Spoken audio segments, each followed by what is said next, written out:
വയനാട് രാത്രിയാത്രാ നിരോധനത്തിൽ വീണ്ടും നിലപാട് കടുപ്പിച്ച കർണാടക സർക്കാർ. പൂർണ്ണമായും ദേശീയപാത 766 അടച്ചിടണമെന്നാണ് കർണാടകം സുപ്രീംകോടതിയിൽ സത്യവാങ്മൂലം നൽകിയത്. ബദൽ പാതയായി കുട്ട ഗോണിക്കുപ്പ വഴി സംസ്ഥാന ഹൈവേ നവീകരിച്ചെന്നും സത്യവാങ്മൂലത്തിൽ പറയുന്നു.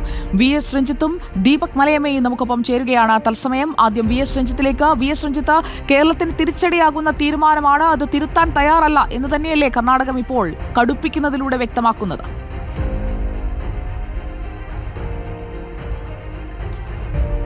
കഴിഞ്ഞ 16 വർഷമായിട്ടുള്ള നിയമപോരാട്ടമാണ്. ഒരു ഘട്ടത്തിൽ മാത്രമാണ് കർണാടക സർക്കാർ നമുക്ക് അനുകൂലമായൊരു തീരുമാനമെടുത്തെന്ന് പറയാൻ സാധിക്കുക. കാരണം ചാമരാജ് നഗർ കലക്ടർ ഈ കാര്യത്തിൽ ഒരു നിരോധനം ഏർപ്പെടുത്തിയപ്പോൾ കർണാടക സർക്കാർ ഇടപെട്ട് നീക്കിയിരുന്നു. പക്ഷേ ഈ കേസ് ഹൈക്കോടതിയിൽ വരികയും ഹൈക്കോടതി അതിൻ്റെ വിധി പുറപ്പെടുവിക്കുകയും അതിനുശേഷം കേരളം അപ്പീലുമായി സുപ്രീം കോടതിയിൽ പോയി 16 വർഷമായി നിയമപോരാട്ടം നടക്കുന്ന ഈ ഘട്ടത്തിൽ ഒരു തരത്തിലും കർണാടക സർക്കാർ നമുക്ക് അനുകൂലമായി തീരുമാനം എടുത്തിട്ടില്ല. പലതരത്തിലുള്ള രാഷ്ട്രീയ സമ്മർദ്ദങ്ങളുണ്ടായിരുന്നു.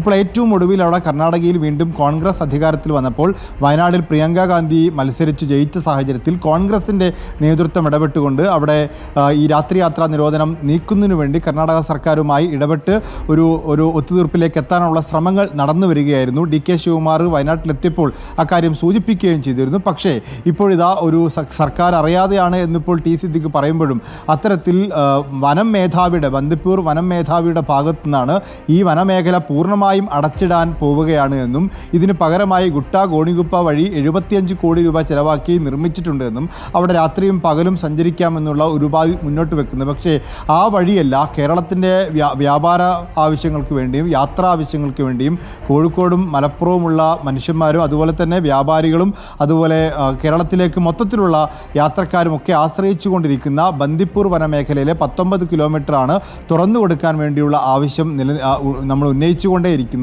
ഈ ആവശ്യമാണ് ഇതുവരെ പരിഗണിക്കാത്തത് എന്ന് മാത്രമല്ല ഇപ്പോൾ ആ വനാതിർത്തി മുഴുവൻ അടച്ചുകൊണ്ട് പൂർണ്ണമായിട്ടും ആ വനമേഖല അടച്ചിടാൻ പോവുകയാണ് എന്നുള്ളൊരു അറിയിപ്പാണ് സുപ്രീം കോടതിയിൽ സത്യവാങ്മൂലമായി നൽകിയിട്ടുള്ളത്.